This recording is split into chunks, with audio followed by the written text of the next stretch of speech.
नमस्कार दोस्तों, राधे राधे, जय श्री कृष्णा। मैं करुणा स्वागत करती हूँ आप सभी का आपके अपने चैनल ज्ञान भक्ति संग्रह में।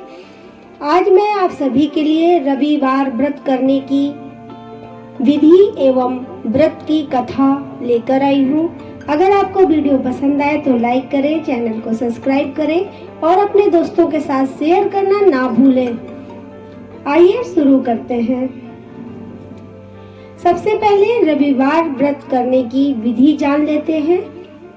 सर्व मनोकामनाओं की पूर्ति हेतु रविवार का व्रत श्रेष्ठ है।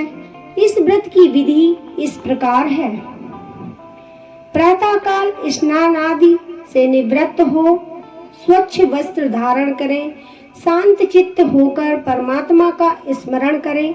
भोजन एक समय से अधिक नहीं करना चाहिए। भोजन तथा फलाहार सूर्य के प्रकाश रहते ही कर लेना उचित होता है। यदि निराहार रहने पर सूर्य छिप जाए तो दूसरे दिन सूर्य उदय हो जाने पर अर्घ देने के बाद ही भोजन करें। व्रत के अंत में व्रत कथा सुननी चाहिए। व्रत के दिन नमकीन तेल युक्त भोजन कदापि ग्रहण ना करें। इस व्रत के करने से मान सम्मान बढ़ता है तथा शत्रुओं का क्षय होता है। आपकी पीड़ा के अतिरिक्त अन्य सब पीड़ाएं दूर होती हैं। आइए शुरू करते हैं रविवार व्रत कथा। एक बुढ़िया का नियम था कि वह प्रति रविवार को सवेरे ही स्नान आदि कर घर को गोबर से लीप कर तब भोजन तैयार कर भगवान को भोग लगा स्वयं भोजन करती थी। ऐसा व्रत करने से उसका घर अनेक प्रकार के धन धान्य से परिपूर्ण था। श्री हरि की कृपा से घर में किसी प्रकार का विघ्न या दुख अथवा कष्ट नहीं था। सब प्रकार से घर में आनंद रहता था। इस तरह कुछ दिन बीत जाने पर उसकी एक पड़ोसन उसकी गाय का गोबर वह बुढ़िया लाया करती थी। विचार करने लगी, यह वृद्धा हमेशा मेरी गाय का गोबर ले जाती है, इसलिए अपनी गाय को घर के भीतर बांधने लगी। बुढ़िया को गोबर न मिलने से रविवार के दिन अपने घर को ना लीप सकी, इसलिए उसने ना तो भोजन बनाया और ना ही भगवान को भोग लगाया तथा स्वयं भी उसने भोजन नहीं किया। इस प्रकार उसने निराहार व्रत किया।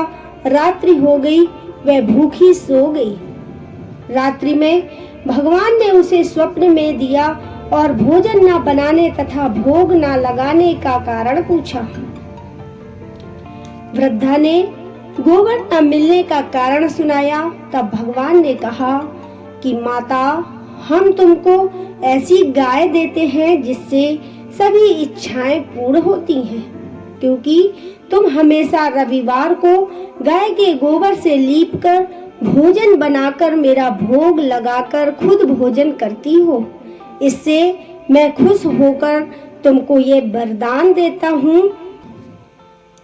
निर्धन को धन और बांझ स्त्रियों को पुत्र देकर दुखों को दूर करता हूँ तथा अंत समय में मोक्ष देता हूँ। स्वप्न में ऐसा वरदान देकर भगवान तो अंतर्ध्यान हो गए और जब वृद्धा की आंख खुली तो वो क्या देखती है कि आंगन में एक अति सुंदर गाय और बछड़ा बंधे हुए हैं। वह गाय और बछड़े को देखकर अत्यंत प्रसन्न हुई और उसको घर के बाहर बांध दिया। वहीं खाने को चारा डाल दिया। जब उसकी पड़ोसन बुढ़िया ने घर के बाहर एक अति सुंदर गाय और बछड़े को देखा तो द्वेष के कारण उसका हृदय जल उठा तथा जब उसने देखा कि गौ ने सोने का गोबर दिया है तो वह उस गाय का गोबर ले गई और अपने गाय का गोबर उसकी जगह पर रख गई। वह नित्य प्रति ऐसा ही करती रही और सीधी साधी बुढ़िया को इसकी खबर नहीं होने दी। तब सर्वव्यापी ईश्वर ने सोचा कि चालाक पड़ोसन के कार्य से बुढ़िया ठगी जा रही है। भगवान ने संध्या के समय अपनी माया से गाय को घर के भीतर बांध लिया। प्रातःकाल उठकर जब वृद्धा ने देखा कि गाय ने सोने का गोबर दिया है तो उसके आश्चर्य की सीमा ना रही।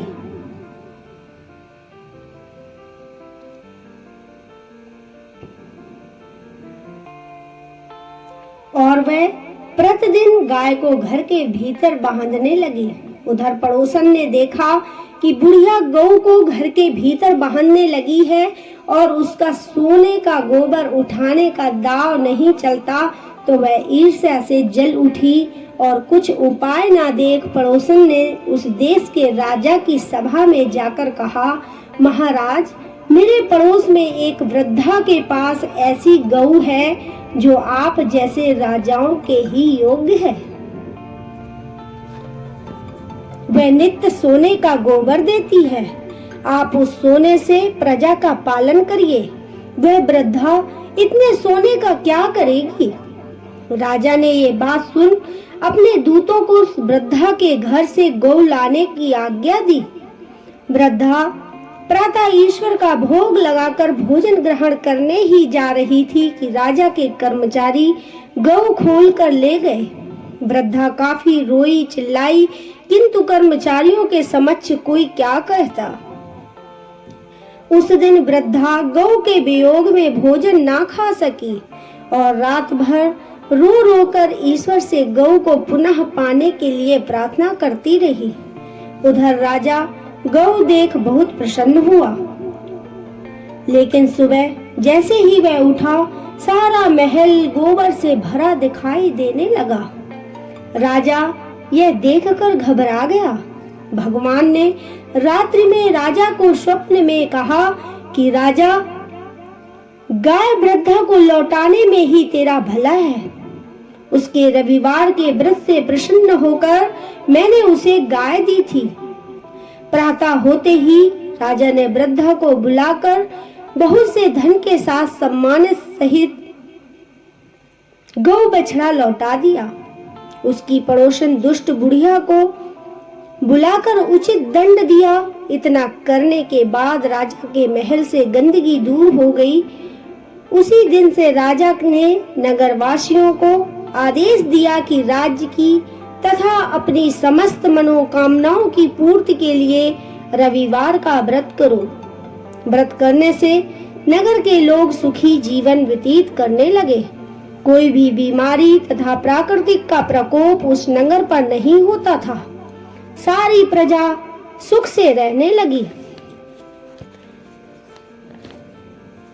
बोलो सूर्यदेव भगवान की जय।